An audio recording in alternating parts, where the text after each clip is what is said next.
So magandang araw sa inyo guys. Today is June 19, 2024. 3 PM pala ngayong oras na ito, no? Dito sa Japan. Tirik na yung araw. Mararamdaman mo na summer na talaga. Kaya masarap maglaad-laad ng ganitong oras dito sa Japan. Ngayon lang rin talaga uminit dito sa lugar namin sa Nemuro, no? Akala ko dati kahit summer dito hindi ganun kainit, pero mainit rin pala.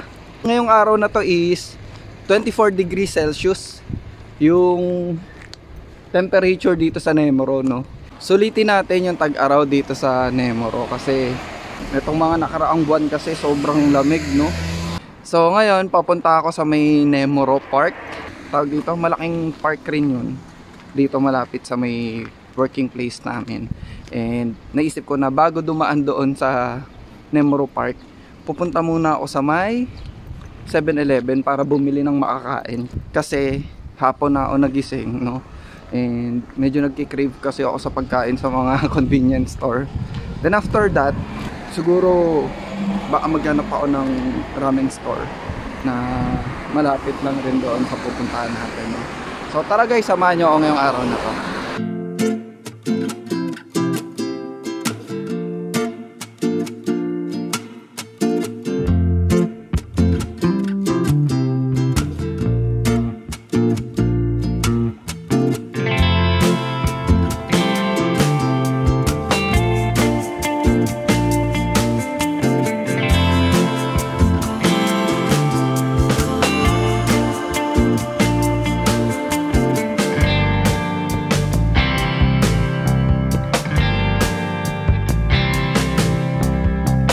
Ngayon ko lang rin nalaman nung nagkakwentuhan kami nung Japanese workmate namin na nung dumating pala kami dito sa Nemuro around April, kakatapos lang matunaw na mga snow, no? Kaya pala ganun kalamig. And naaalala ko nung nakasakay ako sa may eroplano papunta dito sa may Nakashibetsu. Matatanaw nyo talaga sa himpapawid na lahat ng puno ng sakura, no? Talagang parang mga ano lang, parang mga patay na puno lang, walang mga dahon. Ayun pala kasi kakatapos lang ng winter season nun. Kaya ganon, pagkadating namin, nag-adjust kami sa sobrang lamig. Akala ko naman is papasok na yung spring season nun. Actually, ano pa lang, parang late kasi dito sa may Nemuro eh. Hindi siya katulad sa may Tokyo o kaya sa mga Osaka, sa may Saitama, no? Talagang doon nung panahon ng April or May, mainit na yung temperature sa lugar na yon, no? So andito na pala tayo sa 7-Eleven.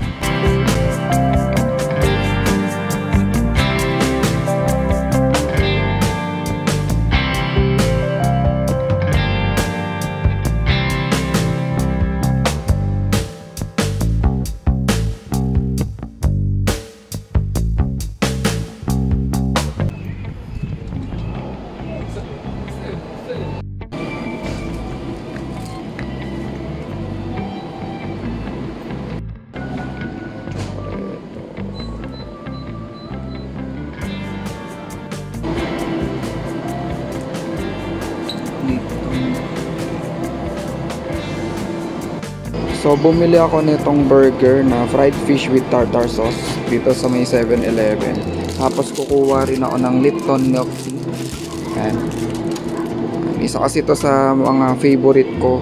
First ko na binili dito sa may Japan, no, pagdating namin. And talagang natikman ko na to and nagustuhan ko yung lasa niya.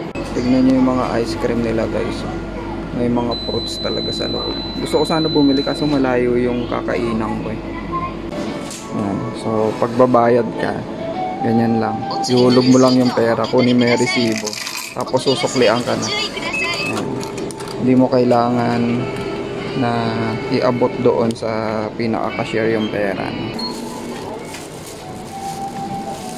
Kalalabas ko lang rin dito sa may 7-Eleven, bumili ako ng burger tapos yung Lipton milkshake.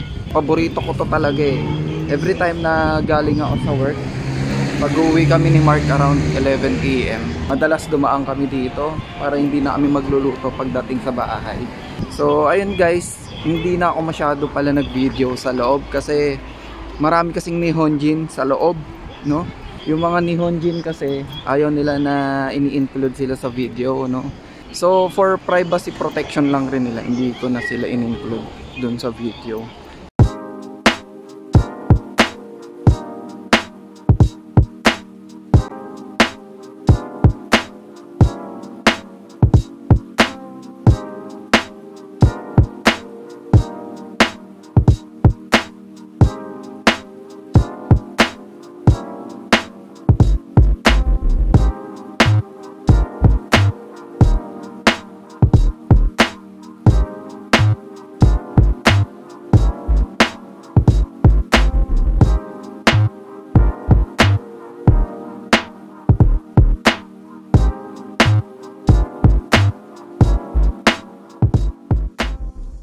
Meron ditong statue, no?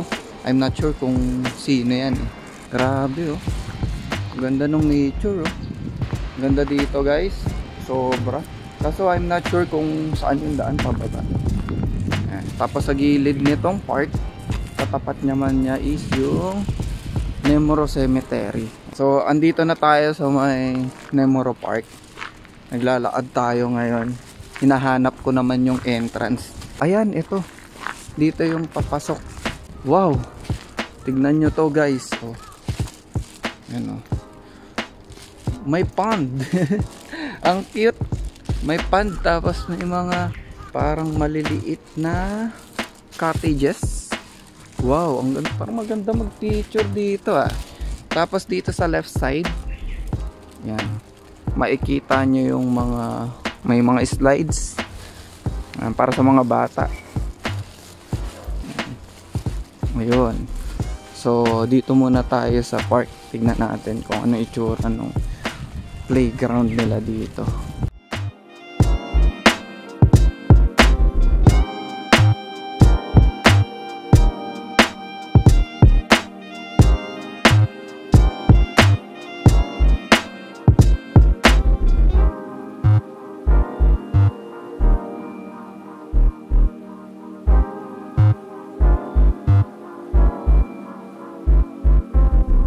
Ito yung pinaka pond dito sa may Nemuro Park. Guys, napakaaliwalas talaga dito. Tignan nyo naman kung gaano kaganda yung park na to. Ito ata CR yan, eh. Tapos ito yung pinaka pond. Yan, ganyan. Dito pwede daw mag-ihaw-ihaw dito, eh. Niyayaya kami nung birthmate namin. Alam nyo ba, guys, na yung mga ganitong lugar dito sa Japan is free lang. So pagpasok nyo dito sa mga cottages, ay actually ihawan na to agad, no? Ayan, pwede tayo mag-ihaw dyan. Ganda ng pond, oh. Wow.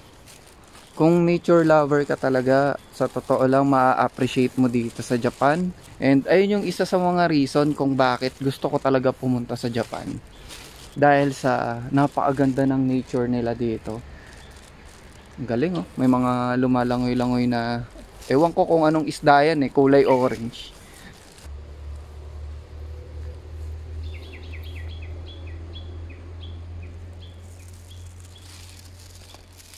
So papunta na ako ng Ion ngayon.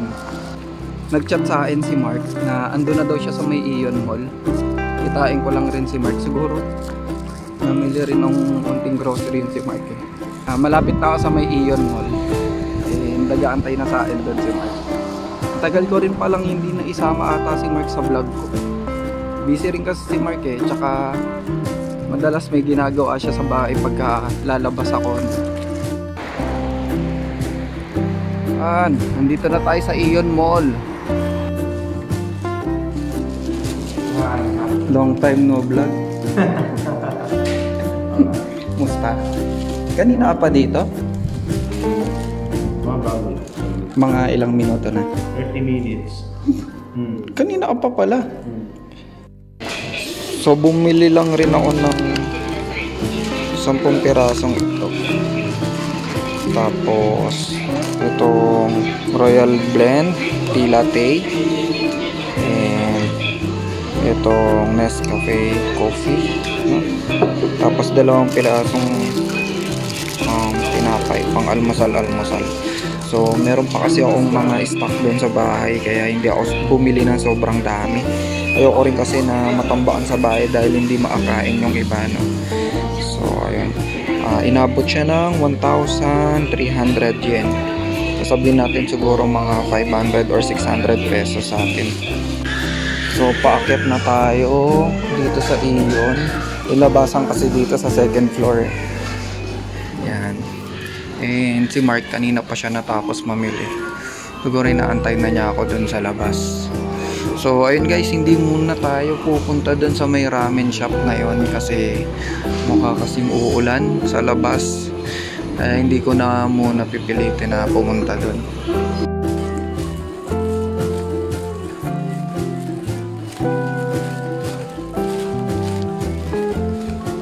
Labas na ako ng Iyon Mall.